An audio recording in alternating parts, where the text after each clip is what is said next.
All right, ladies and gentlemen, what I have for your consideration today is the often overlooked, very underestimated, underappreciated Silvertone 621.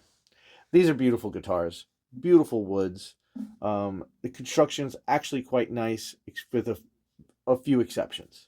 So let me tell you, one of the things that these guitars always seem to have when you find them is a split in half bridge.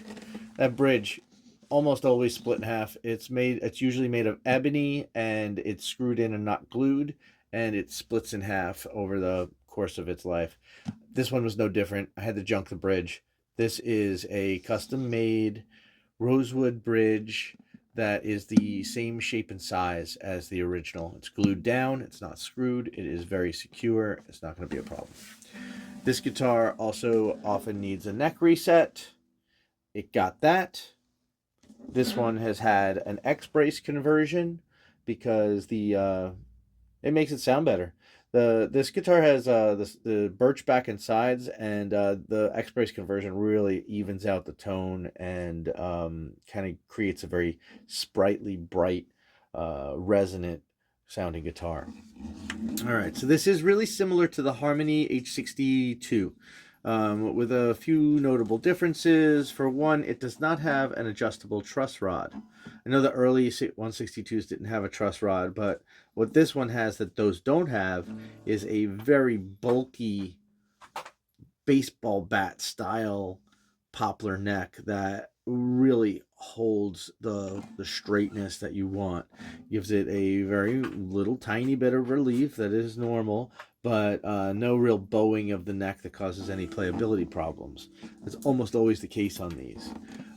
It has the Brazilian rosewood radiused fretboard that distinguishes it from a lot of the Stellas and Harmony Stellas of the same time period, with the flat fretboards. It really, for a lot of people, the playability on these is a lot better. The flat fretboards are really great for slide guitar and some kind of blues playing and stuff. It's a matter of taste, but this is one of the things that sets this guitar apart. So I mentioned it has a solid spruce top and solid birch back and sides. This guitar has a Seymour Duncan Maverick soundhole pickup installed into it. It's plugged into a little 1/4-inch jack inside the guitar and then out to the end pin jack.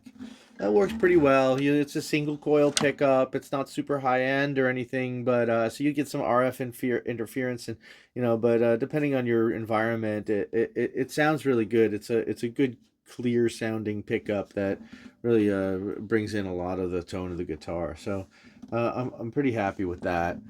These tuners are different than your standard tuners that you would find on the Harmonies, but this one, they are the original tuners.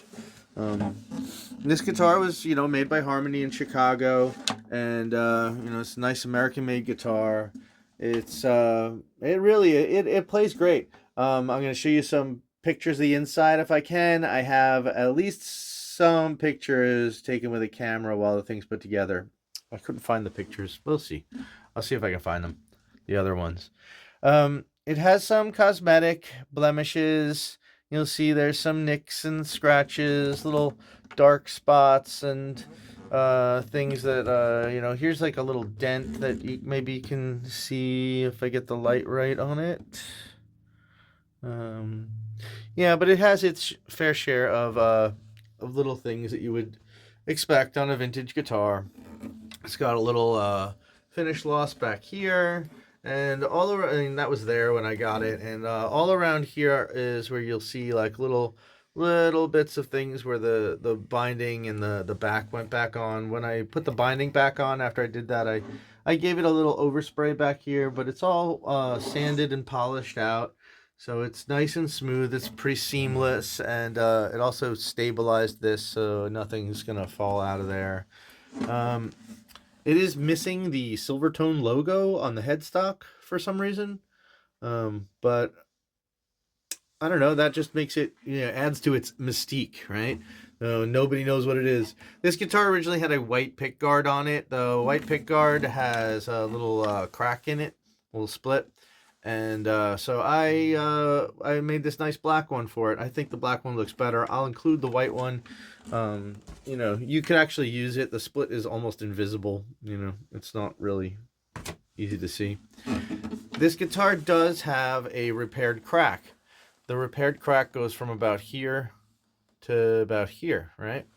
And it was repaired, glued shut, sealed on the outside, and before the X bracing was even done.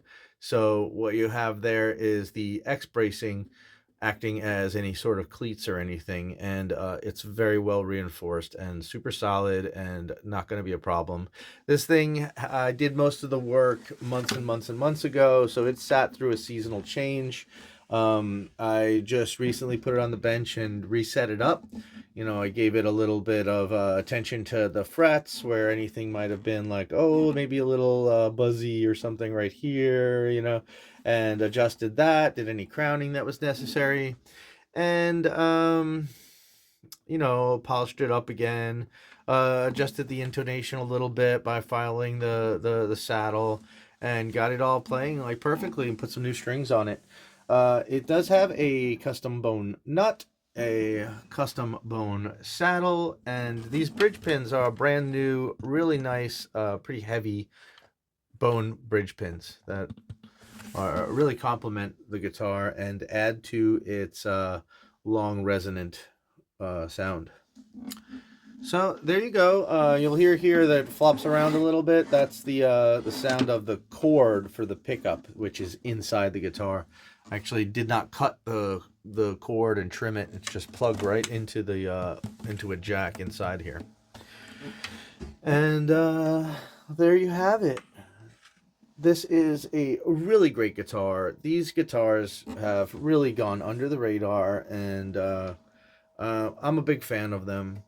The birch back and sides is sort of like a thing that maybe people might look down on, but it really behaves a lot like a maple guitar would. So if you would think about like a guitar that has a solid spruce top and solid maple back and sides, this has a similar kind of feel to it. It's not exactly, but it's closer to that than mahogany. Let's see, is there anything else? I should probably show you the neck reset joint. It is nice and tight. No trouble there. The action is real nice. I think it's right around 2 millimeters. It could be a shade above that at this point. But there's a little bit of room on the saddle if you wanted to adjust it. I personally wouldn't. I think it plays really comfortably the way it is. And I don't like, I like to be able to play it a little loud with a pick and not just, you know, not just finger style. So that gives you the ability to do that. All right. And that's about it. And listen to some of the playing demos that I recorded. And I hope you like this one. This one is, they're really nice. And this is a very good example of one. Okay. All right, everybody. Have a great day.